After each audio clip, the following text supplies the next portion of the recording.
Hey guys, welcome to another video, and today we're going to be talking about composition, another fundamental part of cinematography and photography. Something that I truly love. A secret you should know about me is that I'm actually colorblind.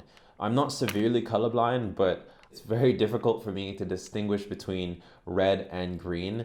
So I really focus on composition, exposure, and movement, but mainly composition to really get professionally looking shots. And on that note, let's get right to it. So one of the main rules of composition in cinematography and photography is the rule of thirds. You may have heard this term before, but think of it in any camera. If you see like this grid that you have, that's basically the rule of thirds. So the definition of the rule of thirds is actually the process of dividing an image into thirds. This is accomplished by using two horizontal lines and two vertical lines. This imaginary grid creates 9 sections with 4 intersection points, which are used when framing your image. So these 4 intersection points, 1, 2, 3, 4. So there are 2 main uses for this rule.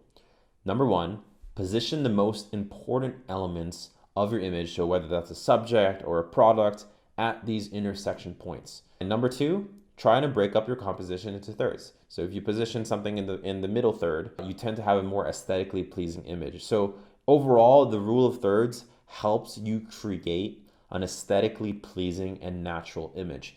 In a way, it's quite similar to the golden ratio. It's like everything that fits in this golden ratio is just very aesthetically pleasing.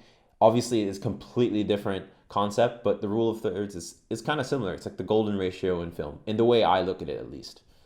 So we're actually going to go through some examples of stills that I've captured to really help you understand the positioning and the composition of rule of thirds. So let's get right to it. So this first one, a music video that I shot, once again with my friend Max. As you can see, I positioned him on the intersection point on the top right corner. You know, there are many ways you can position him here, here, here. Usually those intersection points are always go-to points when framing. And you know, obviously I'm at a point where it just comes naturally to your eye and I don't actually use the grids. When filming or taking photos, you can actually change the setting of your camera to give you access to this grid to help you when composing an image. So yeah, back to this next one. For this specific shot, I did not position him on any of the 4 intersections, but I positioned him in the middle third, obviously because our eye is drawn to it. Plus, shooting with a f-stop of 2.8, or even more focused. We're dead centered, all the focus is on him, the background is blurred, it's very aesthetically pleasing to look at. I mean, if we want to go even further on why it's aesthetically pleasing, the shot, specifically this still, you can see that his elbow is positioned on this intersection. And then you can see that his oar is positioned on this intersection. And then his arm is positioned here. When we look at it, it's just quite aesthetically pleasing. Going into it even further, we can even look at the horizon of the sea. So the sky is on this half and then the ocean is on this half. See, this is something is really important in making sure the horizons are leveled. It's like the instrument that pilots use in airplanes to make sure that the plane is leveled with the horizon. This is something that's super important to keep in mind when composing your image. So here's a still from a docuseries that I captured for a hotel brand. We can see this farmer. He's positioned right here on this intersection. All right, so this interview with Shepard Fairey.